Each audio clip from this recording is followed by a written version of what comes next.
Jumat 20 November 2021 adalah hari yang naas bagi 5 orang ini.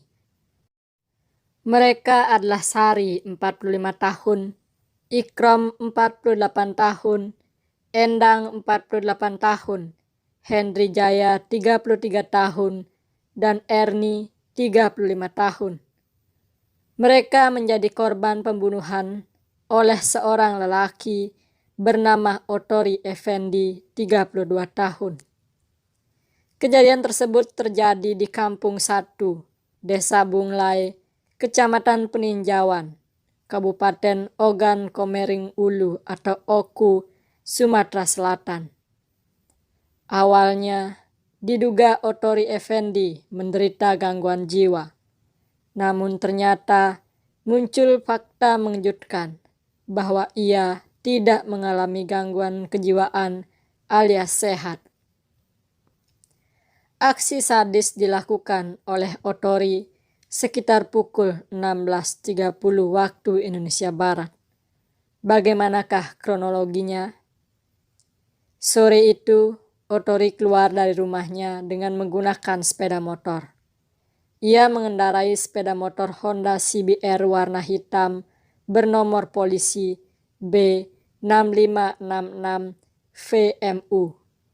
Kemudian, ia menuju sebuah warung dan makan siomay di warung tersebut. Di saat itu, ia pun bertemu dengan Henry. Tanpa ada perkataan apapun, tiba-tiba Otori langsung menusuk Henry. Henry ditusuk dengan sebilah pisau sampai tersungkur. Akibat kejadian penusukan tersebut, terjadi keributan di lokasi kejadian. Saat kejadian tersebut, kebetulan melintas seorang warga bernama Ikrom. Ikrom pun berhenti dan bermaksud hendak melihat, namun pelaku malah menusuk Ikrom. Setelah melakukan penusukan terhadap Henry dan Ikrom, Otori kemudian masuk ke belakang rumah warga dan menuju ke arah sumur. Di sumur, ia bertemu dengan Erni. Ketika itu, Erni sedang mengambil air di sumur. Melihat keberadaan Erni, Otori pun langsung menghujamkan tusukan pisau ke tubuh Erni dengan membabi buta. Erni pun roboh seketika akibat tusukan itu.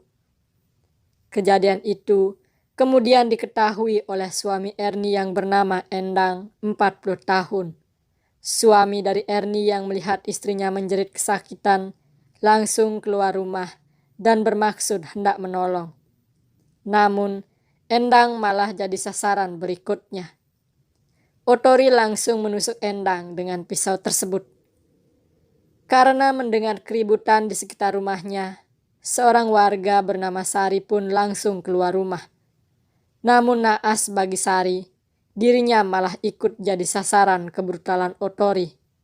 Otori malah menyerang dan menganiaya Sari hingga tewas dengan menggunakan senjata tajam. Setelah membantai 5 orang warga tersebut, Otori pun langsung pulang ke rumahnya. Selanjutnya, diketahui jika pelaku lebih dari 1 tahun sudah tak keluar rumah. Pelaku pun diduga mengalami gangguan jiwa atau ODGJ.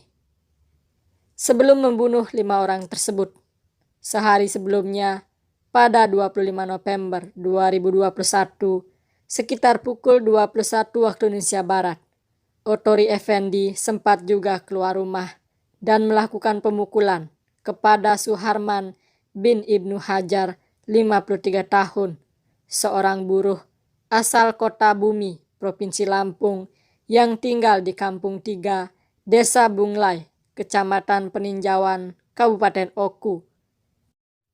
Setelah mendapat laporan terjadinya pembunuhan tersebut, polisi pun bergerak dan mengamankan Otori. Otori kemudian diamankan ke Mapolres Oku untuk dilakukan pemeriksaan lebih lanjut. Diketahui, Otori Effendi alias Sueb merupakan petani yang beralamat di Desa Bunglai, Kampung 3, Kecamatan Peninjauan, Kabupaten Oku.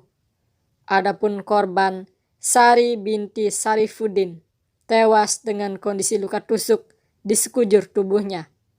Ikram bin Makmur, tewas dengan luka tusuk di perut sebelah kanan dengan panjang 3 cm, lebar 1,5 cm, dan kedalaman 4,5 cm.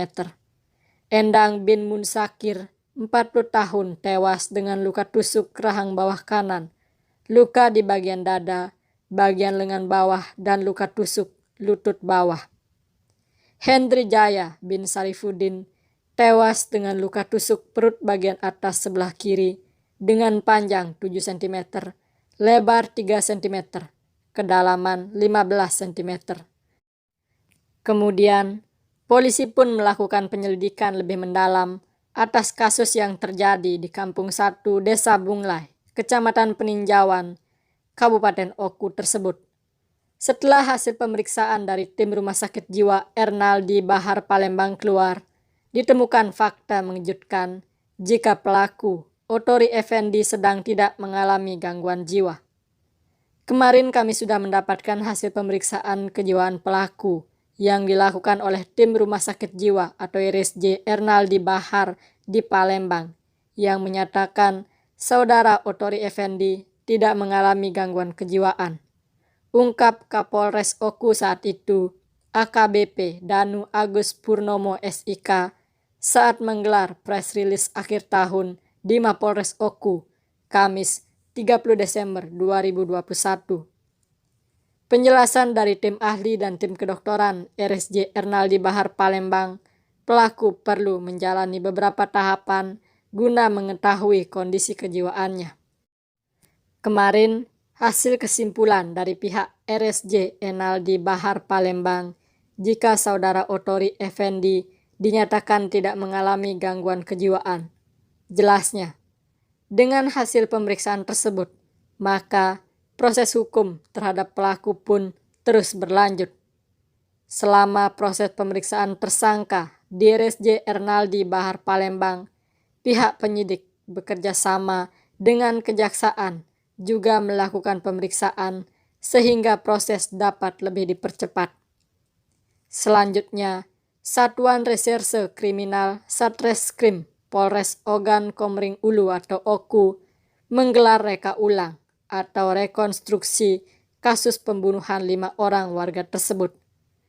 Dalam rekonstruksi yang digelar pada Selasa 25 Januari 2022, pelaku memperagakan sebanyak 20 adegan saat melakukan pembunuhan. Dari hasil rekonstruksi itu terungkap bahwa Otori melakukan pembunuhan karena menyimpan dendam.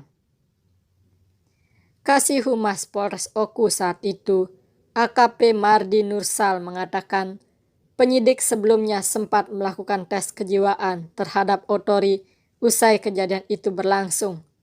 Hasil pemeriksaan kejiwaan tersangka dinyatakan sehat dan tak mengalami gangguan jiwa seperti yang diisukan sebelumnya. Usai dinyatakan sehat, Otori pun kembali menjalani pemeriksaan oleh penyidik. Saat itu, Otori akhirnya mengakui menghabisi nyawa korban karena ada menyimpan dendam. Menurut keterangan tersangka, dia membunuh korban atas nama Hendri Jaya karena diisukan terlibat jaringan narkoba.